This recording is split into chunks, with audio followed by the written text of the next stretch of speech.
Mitsuki, Mitsuki, Mitsuki. You could not let a good thing take place and allow for the cooperation of humans and ghouls. The CCG and the GOAT organization coming together and working to go rescue Ken Kaneki. No, no, no. You could not allow that to happen because you had to state to the entire world, or at least Tokyo, that you do not care. And that if you were not allowed to have Ken Kaneki, Heisei Sasaki, all to yourself, then nobody else is allowed to have him. And that right there is crazy enough. But then you proceed to stab the eye of the dragon Kagane, thus wakening the dragon. I cannot stop anything that is about to happen to you, Mitsuki, but all I know is you awoken the dragon, and whatever you get, you get. How is it going, guys? Sean Ross here, and this is going to be my review of Tokyo Ghoul chapter 152, entitled One Sacrifice. And like I just stated, I feel that a lot of people are going to be very frustrated and angry with Mitsuki's character. As for me, even with what I just stated, I still love Mitsuki's character because I love seeing her as the antagonist right now of this arc. And basically, 2 out of the 3 people so far have shown up who I thought would be the antagonist of this arc. The first ones showed up last chapter with the V organization, coming in and trying to kill humans and ghouls, anything in sight, and basically getting some dude and retreating. And then with this week's latest chapter, we have Mitsuki coming in, attacking Touka, and thus being that antagonist that is stopping the cooperation of humans and ghouls. As of right now, we have yet to know where Aura is currently located. He's either off waiting in the wings somewhere, or he's just off entirely and will not be joining in on Mitsuki during this section of the arc. But right now, I know a lot of people are going to be very frustrated with Mitsuki's character, but I think that this chapter is a good setup chapter for that conversation that we're about to get with the QS squad, specifically Urei and Psycho talking with Mitsuki, because as it is leading with the ending of this chapter, we have Touka about to go up against Mitsuki, but also we have the QS squad led by Urei and Psycho about to come in and witness, the brawl between Touka and Mitsuki. So we're gonna have some interesting dialogue and a good confrontation once we get to that point. But overall, I still think that this was a very simple chapter, but there's still some certain things I would like to go over, and I actually have a really fun diagram just to go over how gigantic the dragon Kagane actually is, because there's one section in this chapter that kind of had me thinking, so there's something good planned a little bit later in this review, so definitely stay tuned for that. But overall, very simple chapter, but let's start all the way at the beginning, because we start off with this chapter with Mitsuki. And I know as soon as people saw Mitsuki, they got angry, they got frustrated, they're like, wait a minute, why is Mitsuki here and what is she doing? But basically all we see with the first page is just Mitsuki staring at the dragon Kagane wrapped around a building, and we really don't see her until the ending parts of this chapter. So, but we did not see Aura at all this chapter, so that's where the question in my mind kind of comes in. It's like, where is Aura currently? And just as a quick little side note, we got 3 double spread pages within this week's latest chapter, and all I gotta say is they were drawn beautifully. Just specifically talking about the first double spread, double page panel spread that we had, just with the city landscape, with the dragon Kagane wrapping around all the buildings. This is drawn so well, and it just amazes me time and time again just how well Ishida draws the city landscape of Tokyo. He is a master craftsman when it comes to drawing cityscapes. Like, it just is so amazing. So the first official section that starts us off for this week's latest chapter is that we find Touka explaining to our group of humans and ghouls consisting of Marude, Tsukiyama, Nishiki, Kimi, and Juzo that she might have found a way to pinpoint and find Kaneki's body within the dragon Kagane. And what she plans on using is her mother and father's wedding ring, because we remember way back that Touka gave Kaneki her mother and father's wedding ring as kind of like a memento to always have Kaneki remember Touka. And even within this section, Juzo backs her up by stating that he remembers Kaneki having the ring around his neck during their confrontation and fight down in the underground. So if they are able to pinpoint the location of the ring, the needle in the haystack that would be Kaneki's body will become that much easier to find within a dragon.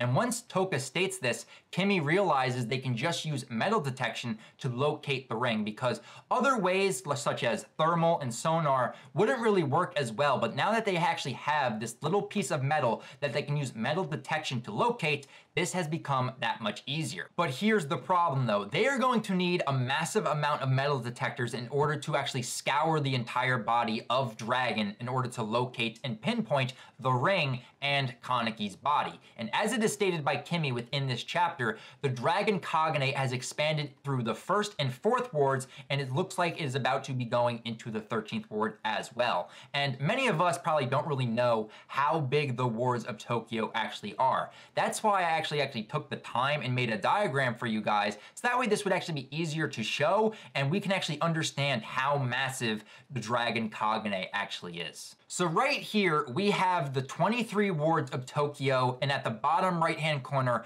our measuring stick of 5 kilometers that we can actually gauge the entire length and distance of the 23 wards of Tokyo. And now, this next image actually shows the 23 wards of Tokyo Ghoul placed on top of this map of actual Tokyo. So as you can see, it actually lines up pretty well and actually is almost like an exact replica of the wards of Tokyo. But actually looking at this and using the kilometer marker and sticker down at the bottom, you're actually able to pinpoint that through the 1st, 2nd, 3rd, and 4th ward is kind of where the Dragon Kagane is located, but is also expanding a little bit into the 13th ward as well. So this red oval right here is basically indicating where the dragon extends to. And that right there really goes to show that this oval has a radius of about 5 kilometers. This Dragon Kagane is massive. So after realizing the distance that the Dragon Kagane covers, Marude realizes right away that they are greatly ill-prepared for this search and rescue mission to go after Kaneki, because they are going to need a massive amount of metal detectors. But luckily, they have connections through the Tsukiyama family. And what better way to bring back a favorite character other than Mirumo? Mirumo is honestly MVP for this week's latest chapter, just with the fact alone that he was able to just accumulate all of these metal detectors in a short amount of time. But it also makes me curious as to how much time actually passed as they gathered all of these metal detectors. But I just love the fact that Shu just called up his father, and as soon as his father got off the phone with him, he called the Prime Minister and had them basically bring in metal detectors by land, sea, and air. And now they just basically have an army full of metal detectors where ghouls of the GOAT organization and the investigators of the CCG can just scour the Dragon Kagane and then just look for the ring and locate Kaneki's body. Shu's father is honestly amazing, and I just loved just getting to see the shocked face on Marude as he just sees the warehouse just full of metal detectors. And we even get to see the Prime Minister within this chapter, but we saw him once before. If you guys go back to chapter 145 on page 8, that was the first time we actually got to see the Prime Minister within Tokyo Ghoul. But by far, the best moment of this section is the little exchange we have between Ui and Shu's father, because as Shu's father is walking past Ui, we just see Ui blurt out, "Thank you," which we know was most likely very hard for him to do. But it's the reply from Shu's father that makes this little moment where he says, "From one Japanese citizen to another." That right there basically culminates this cooperation between humans and ghouls. It's not that they are humans and ghouls. Within this situation, trying to rescue Kaneki, all of them are Japanese citizens just trying to survive. That right there is basically the whole thing that we have been leading up to where everyone is just seen as equals.